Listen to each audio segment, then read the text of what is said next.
What is up, guys? Welcome to Legacy TCG. Back with some Edison. We have the grand finals of Collectible Exchange's Ultimate Rare Dark Arm tournament. We got Eric on the left playing his Valhalla Fairies, and Chris is playing Blackwings. Chris is I played him earlier on in the tournament. This is the first time I ever played him. We've seen each other around, but we never played against each other. And he's a he's a fun person. I really like him. Right before the game started, he's like, he reaches into his bag, he pulls out a Mox Emerald for good luck. I was like, what the heck? So hopefully it brings him the luck he needs. He goes into Dark End Dragon, activate effect to send this monster. It's gonna be pretty effective at dealing with face downs. Ooh, Herald of Orange Light is going to be pitched to destroy the Dark End.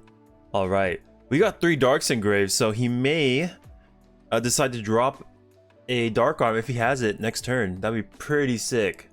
A very early Dark Arm, no setup for the fairies. I mean, even if there's no setup for Eric, he has if he has access to Valhalla, then he doesn't really need that setup, which is pretty insane. Even going past 4 fairies, he can just pretty much like play Christian anyways. That's insane, right? Because usually if it goes past 4, then you're like, oh well, I have a dead card. But like with this version, Valhalla lets him special even with no like proper access to the right number of fairies. He's gonna Transmigration Prophecy the 2 Darks engraved just to play around that Dark End. I mean the Dark Arm. We may or may not know that it's coming, but he's gonna play it safe to pretty much mitigate that risk. Those are the Dark Arm dragons that they both will get. Since there were so many players at 69, Alberto decided to up the pricing from 1 Dark Arm for first to 1 Ultimate Rare Dark Arm for first and second. So both players are going to come out winners at this, but you know, you want to be called store champion at the end of it. Okay, round 2 of Sirocco Gale. All right. And we're going to another 8-star, this time the Stardust.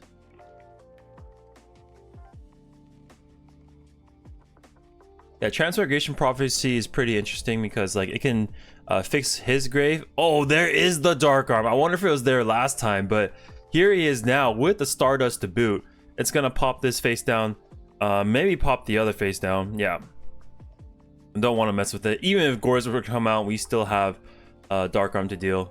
So we're gonna swing 25 and 28, and this may be enough to take this game away. With only 2 cards left in hand, there's not that many ways to get past this. He's gonna pretty much bluff a Gores. Swing for 28. He plays it correctly. So not even letting him play the Gores. If he has 2,700 life points and you have a monster that's equal or greater to the amount of life points left, you just swing with your biggest monster. Eric was pretty much doing a skill check. Sometimes people forget and it ends up working out where they swing with 25. You get to drop Gores, maybe see another day. Eric's gonna T-set first. He's gonna Heavy Storm, get rid of this Decree.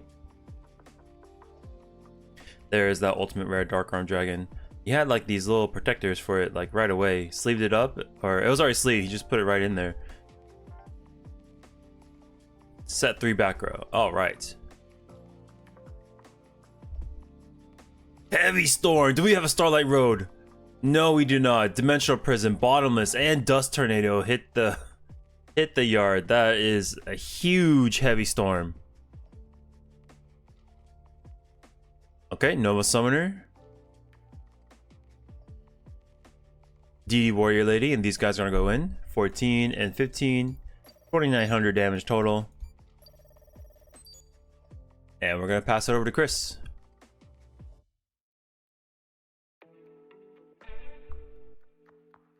Set 1 pass. Alright. No monsters yet, unfortunately.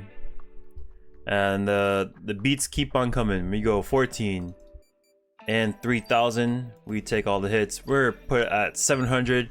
If we have brain control, it is now off. And look at that. Wow. Just all spells and traps. Not a single monster in sight. Okay, we're going to game number 3. Chris will be starting. This is for all the marbles for the whole tournament. Become tournament champion. And what a way to start. Black Whirlwind with Abora. Holy moly. That is what you want to see as a Blackwing player. It's going to go into a Blizzard. Synchro possibilities later. Brio, Goyo, Armwing. All that good stuff. Cataster, potentially. He's going to set another back row and pass.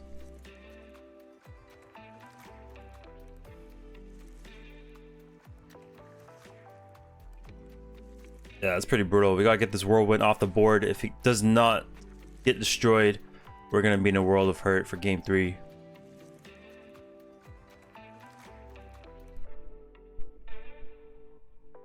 Shining Angel. Okay, face up. We're going in. Dimensional Prison is going to be activated. Okay, so he may have been trying to do a 4 fairy crash or 3 fairy crash, and no, 4 fairy crash to drop Christia, but the Dimensional Prison is gonna stop those shenanigans. Sure, summon. Maybe we add Kalute, Gale. All right, Kalute. And this is a lot of pressure. If these attacks go through, then we're gonna be a world of hurt. Okay, 17 and 18. Main phase 2, set another card, and we'll pass. No Mirror Force in sight, unfortunately. Woo!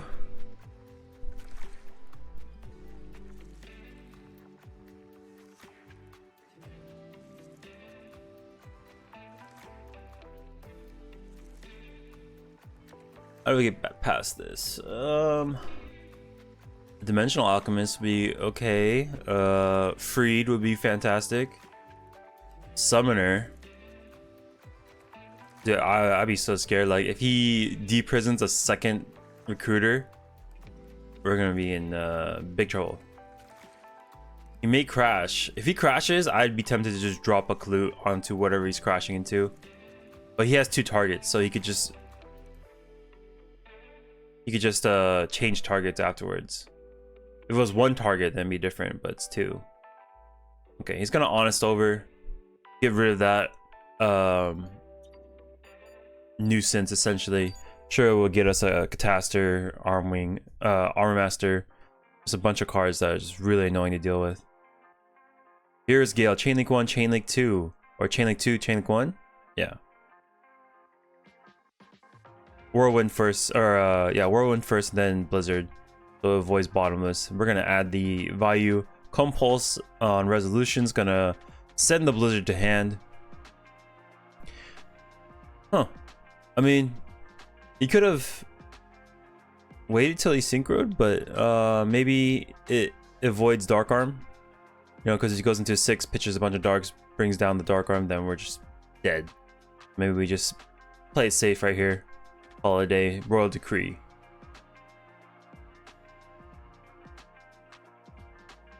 This hopefully turns off all the traps. Maybe Book of Moon is still live. Book of Moon, MST, Heavy Storm, Brain Control. Those are your only supportive spells left to activate. We're gonna go Granimal. Okay. Swing in for -3. We take that.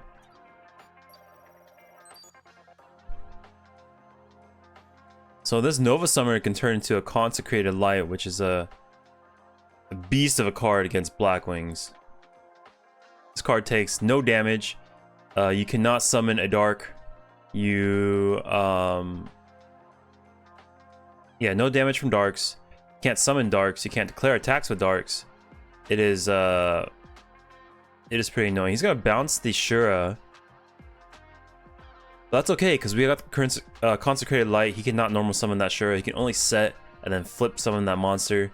So hopefully, with that combination of Consecrated Light and Royal Decree, we can slowly take over these monsters one at a time. As long as he has a monster to peck him down besides Grand Mole. We need like DL. Okay, so this is good enough. And then he can just start mowing these monsters down. Alright. Sweet. Get rid of Shura. Mirror Force gets added to hand, but it's no use to us right now with this Royal Decree on the field. This card, Royal Decree, is just like it like turns off like a third of your deck. It's insane. I mean, Blackwings have the versatility, but in combination of this Consecrated Light, he can't even get to a synchro. He has to protect this like tuner essentially for a turn to flip it face up to go into Brio. But with, oh god, brain control.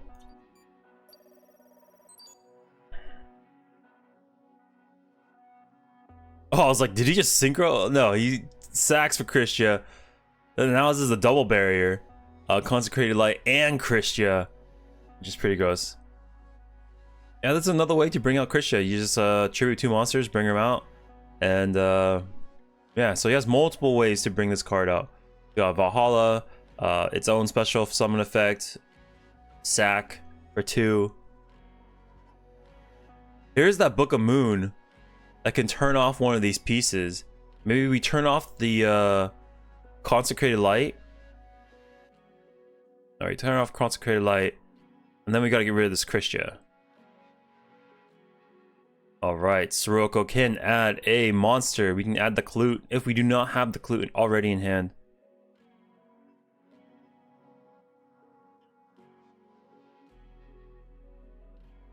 And this can get us past this big wall.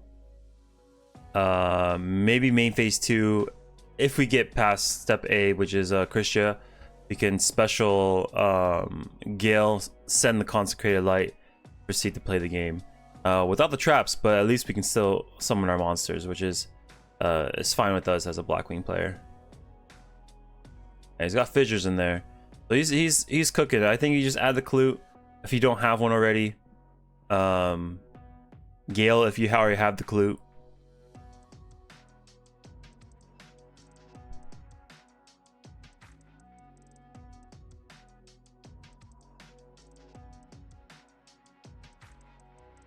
I think he already has the Gale. Oh, and he attacks into Consecrated Light. Consecrated Light will not die. It flips face up, effect activates, and it won't take battle damage from the Sirocco, even if it's face down. So flips face up, and then, yeah. And I think Chris knows he's in trouble. Yeah,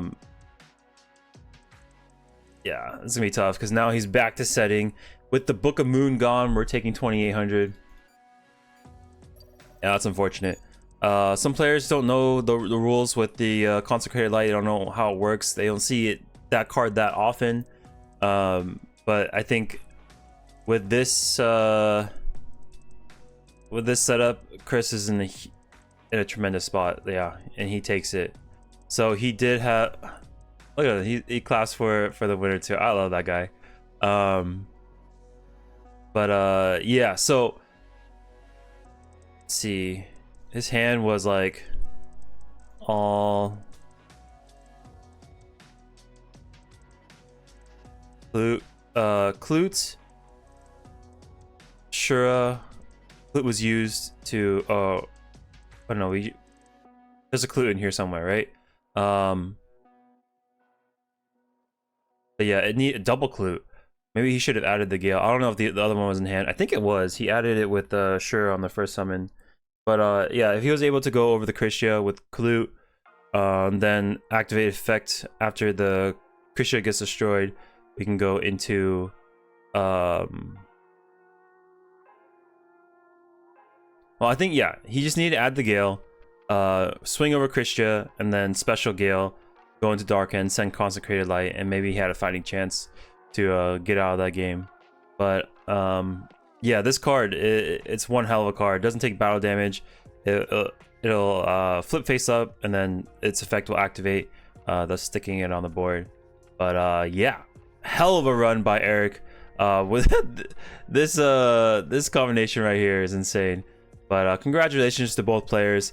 It was a really fun tournament. Alberto hosts the best tournaments. I think he's an excellent store owner, excellent host, excellent guy. So if you have the chance to visit Collectible Exchange, I highly recommend it. Yeah, I look forward to every time he hosts one of these tournaments. It is a blast. But yeah, I hope you guys like the videos. Thank you so much for watching this Collectible Exchange series. If you like the videos, make sure to hit that subscribe button, and then I'll catch you on the next one. Peace.